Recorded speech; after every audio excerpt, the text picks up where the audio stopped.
insistir na água não, você não faz movimento de zigue-zague não, tá? Nem vai e vem não. Deixa pra fazer o vai e vem em casa. Ó, aqui você vai fazer só o movimento de ida.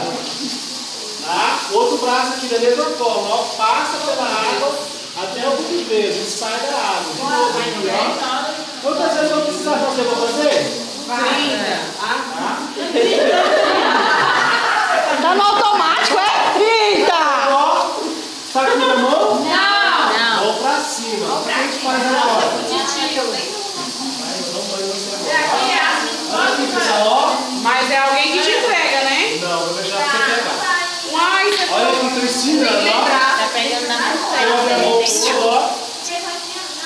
Não esfrega.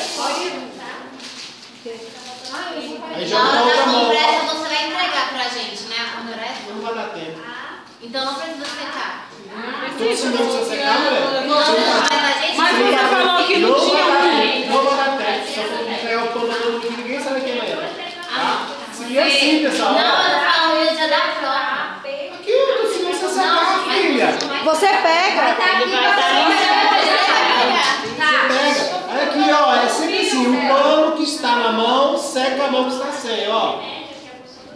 Deu pra pegar, pessoal? Tem mistério?